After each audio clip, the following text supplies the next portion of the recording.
Hai, saya Kitty Ruth Kirana, Gen Z, Master Kebijakan Publik dari Tsinghua University, China. Selamat datang di Komentar Kitty Kirana, ruang di mana kita akan mengupas isu publik melalui kacamata kebijakan publik. Jangan lupa untuk subscribe dan tetap berpikir kritis. Hari ini agak berbeda teman-teman, karena aku sedang berada di Taiwan, tepatnya di Chiang Kai-shek Memorial Hall.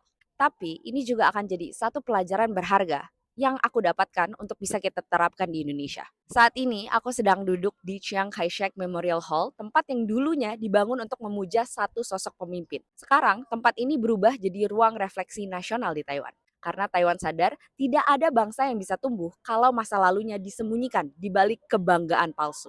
Chiang Kai-shek dan Soeharto punya satu kesamaan besar. Keduanya saat itu disebut penyelamat bangsa. Keduanya memerintah dengan tangan besi dan keduanya meninggalkan jejak luka yang mungkin baru bisa diakui puluhan tahun kemudian. Tapi Taiwan memilih untuk jujur.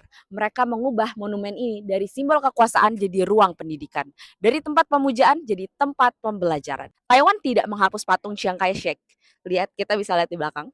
Tapi mereka menulis ulang konteksnya. Ada label sejarah, ada pengakuan atas korban, dan ada narasi yang berimbang. Taiwan berani bilang, yes, Chiang Kai-shek berjasa, tapi dia juga bersalah. Karena kedewasaan bangsa bukan diukur dari seberapa keras kita memuja pemimpin, tapi seberapa jujur kita menilai sejarahnya. Sekarang di Indonesia kita justru sedang bicara soal menjadikan Soeharto sebagai pahlawan nasional. Dan jujur, hal ini sangat menakutkan. Karena ini bukan cuma soal nama di daftar pahlawan, ini soal cara kita menulis ulang luka jadi nostalgia.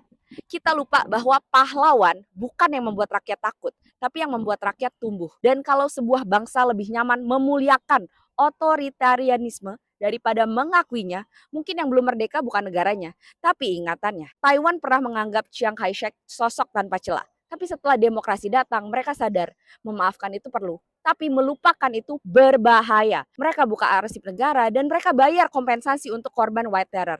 Dan mereka ajarkan sejarah itu di sekolah. Mereka paham menghadapi masa lalu itu bukan kelemahan, itu adalah kekuatan moral bagi Taiwan. Bangsa yang kuat bukan bangsa yang sempurna, tapi bangsa yang berani mengaku salah. Taiwan bisa berdiri tegak hari ini karena mereka berani menatap sejarah apa adanya. Sementara Indonesia masih sibuk menulis ulang sejarah. Jadi pertanyaannya bukan apakah Soeharto pahlawan, tapi kapan Indonesia berhenti mencari pahlawan dan mulai membangun bangsa yang tidak butuh penyelamat.